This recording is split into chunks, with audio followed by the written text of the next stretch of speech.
नमस्कार दोस्तों, आपका स्वागत है हमारे YouTube चैनल पर। अगर आपने अब तक हमारे चैनल को सब्सक्राइब नहीं किया तो सब्सक्राइब कर लें। आज की कहानी है माँ का चूल्हा। निशा, क्या बात है सौरभ, तुम्हारी आंखें क्यों नम हो गई? सौरभ के सामने की टेबल पर बैठी पत्नी निशा की बात सुनकर सौरभ ने सहमते हुए कहा, नहीं ऐसी कोई बात नहीं, चलो खाना खाते हैं। निशा और सौरभ बहुत दिनों के बाद आज लंच करने के लिए एक रेस्टोरेंट में आए थे। वहाँ सौरभ ने मक्के की रोटी और सरसों का साग ऑर्डर किया तो निशा को बहुत हैरानी हुई। उसने सौरभ को पहले कभी ये सब खाते नहीं देखा। उसने पूछा, क्या बात है सौरभ, हमेशा पिज़्ज़ा और कोल्ड ड्रिंक ऑर्डर करने वाले आज ये सब ऑर्डर कर रहे हो? सौरभ ने हंसते हुए कहा, कुछ नहीं, आज खाकर देखो, मज़ा आ जाएगा।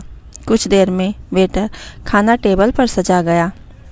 सौरभ ने एक और खाया और उसकी आंखें नम हो गई। निशा के पूछने पर भी उसने कुछ नहीं बताया, बस खाना खाकर चुपचाप चल दिए। निशा को उसने इशारे से गाड़ी में बैठने के लिए कहा और पेमेंट करके ड्राइविंग सीट पर आकर बैठ गया। गाड़ी स्टार्ट कर ही रहा था कि निशा ने पूछा, अब तो बता दो क्या बात है, आज इतने इमोशनल कैसे हो रहे थे? सौरभ ने कहा, तुम मानोगी नहीं तो सुनो, जैसा तुम आज मुझे देखती हो मैं वैसा बिल्कुल नहीं था। एक MNC में जॉब करके मॉडर्न लुक में दिखने वाला तुम्हारा पति एक गांव के गरीब घर का लड़का है, ये तो तुम जानती हो, लेकिन वो सब छूट गया। उसका दुख मुझे आज भी है, ये कोई नहीं समझ सकता। निशा ने हंसते हुए कहा, उस गांव में ऐसा क्या छूट गया, एक टूटा सा मकान ही तो, थोड़ी सी ज़मीन होगी, वहाँ माँ पिताजी हैं तुम्हारे, छोटा भाई उनका ध्यान रखता है और फिर हम महीने पैसे भेज देते हैं। सौरभ ने एक फीकी हंसी हंसते हुए कहा, निशा यही तो फ़र्क है शहर वाले और गांव वालों में। यहाँ हर रिश्ते को, हर चीज़ को पैसे से तोला जाता है। तुम्हें पता है, माँ जब चूल्हे पर बाजरे और मक्का की रोटी बनाती थी, साथ में कभी कभी सरसों का साग बनता था, उस स्वाद के लिए मैं तरस जाता हूँ। उस स्वाद के आगे यहाँ सारे स्वाद फीके हैं। यह सुनकर निशा को बहुत आश्चर्य हुआ। वह बोली, ओहो अच्छा, तभी तुम वो मक्का की रोटी सरसों का साग देखकर इमोशनल हो गए थे, माँ की याद आ गई होगी। सौरभ ने कहा, हाँ निशा, माँ के हाथ के खाने का स्वाद कभी नहीं भूल सकता। उस समय इतनी गरीबी थी कि कभी कभी साग भी नहीं होता था तो प्याज के साथ रोटी खा लेते थे। निशा ने उसकी बात को सुनकर बोली, वो तो ठीक है, मुझे भी अपने घर की याद आती है, लेकिन अब क्या करें, मैं तो यहाँ शहर में पली बड़ी, मम्मी पापा भी पास में ही रहते हैं, फिर भी उनसे मिलने का मन करता है। चलो इस महीने के लास्ट में गांव चलते हैं, माँ पिताजी से मिल आते हैं। सौरभ ने उसकी हाँ में हाँ मिलाई और गाड़ी स्टार्ट करके घर आ गए। अगले दिन से दोनों अपने ऑफिस में बिजी हो जाते हैं। निशा भी एक IT कंपनी में काम करती थी। सौरभ के पिता ने उसे अच्छा पढ़ा लिखा दिया था। इधर शहर से नौकरी के ऑफ़र आने लगे तो 10 साल पहले वह नौकरी करने शहर आ गया था। अभी 3 साल पहले निशा से शादी हो गई।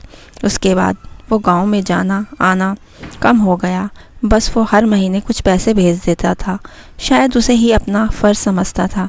लेकिन इस महीने जब से वह रेस्टोरेंट में खाना खाकर आया, जैसे उसका मन बदल गया। उसका किसी भी काम में मन नहीं लग रहा था। अपनी माँ का चेहरा उसकी आंखों के सामने आ जाता था। कैसे उसकी माँ आज भी चूल्हा फूंक रही होगी। घर आकर भी वह बेचैन रहने लगा। न खाना अच्छा लगता था, न किसी से बात करने का मन करता था। इतनी बड़ी कंपनी में मैनेजर, बड़ा सा पैकेज, शहर की सबसे पोस्ट कंपनी में बड़ा सा फ्लैट, किसी भी चीज़ की कोई कमी नहीं थी, लेकिन आज उसे यह सब फीका लग रहा था। एक दिन उसने निशा को अपने मन की बात बता दी। सौरभ ने कहा, निशा मैं जानता हूँ तुम एक मॉडर्न लड़की हो, शहर के माहौल में पड़ी बड़ी हो, लेकिन मैंने फैसला किया है कि मैं ये जॉब छोड़ दूँगा और अब तक जो पैसे कमाए हैं उससे एक काफ़ी पैसे इन्वेस्ट करके गांव में जाकर रहूँगा।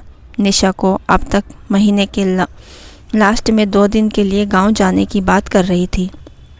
अचानक यह सुनकर आश्चर्यचकित रह जाती है। वह बोली, क्या बात कर रहे हो सौरभ, तुम ऐसा कैसे कर सकते हो? वहाँ गांव में हमारा क्या फ्यूचर है? कल हमारे बच्चे होंगे तो वो एक अच्छा स्कूल तक नहीं मिलेगा।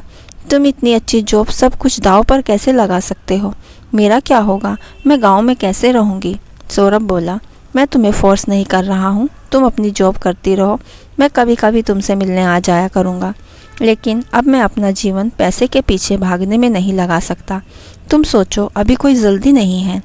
अचानक आए इस तूफान के कारण निशा बहुत परेशान हो जाती है।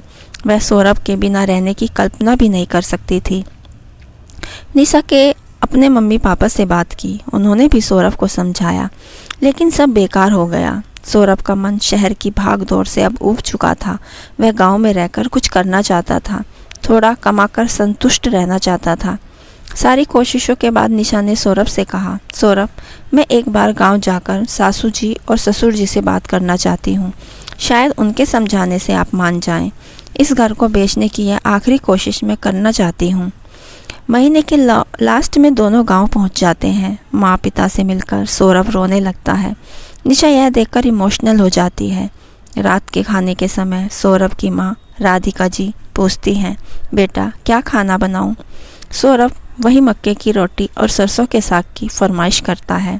राधिका जी चूल्हा जलाकर गरम गरम रोटियां सेकने लगती है। सौरभ अपने पिता और भाई के साथ बैठकर चूल्हे की रोटी खाने लगता है। वह बहुत संतोष महसूस करता है। अभी तो सौरभ और निशा ने बात नहीं की थी। रात के खाने के बाद सौरभ और निशा ने राधिका जी और पिताजी के सामने अपनी बात रखी। यह सुनकर राधिका जी ने कहा, बेटा जब तू शहर जाने की जिद करता था तो हम चाहते थे कि तू न जाए, लेकिन आज 10 साल बाद तू वापस आना चाहता है तो मुझे बहुत खुशी होगी। लेकिन एक बात यह भी है कि तुम्हारी और हमारी ज़िंदगी में बहुत फ़र्क आ चुका है। जहाँ तुम पहुँच चुके हो वहाँ से एक रास्ता गांव आता है, लेकिन अपने घर परिवार को दांव पर लगाकर नहीं।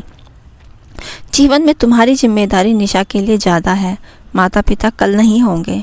कल तुम अगर अलग हो गए, आने वाले सालों में हम नहीं होंगे, फिर तू अकेला रहेगा क्या? यह सुनकर सौरभ कुछ बोला नहीं सका, लेकिन निशा रो रही थी।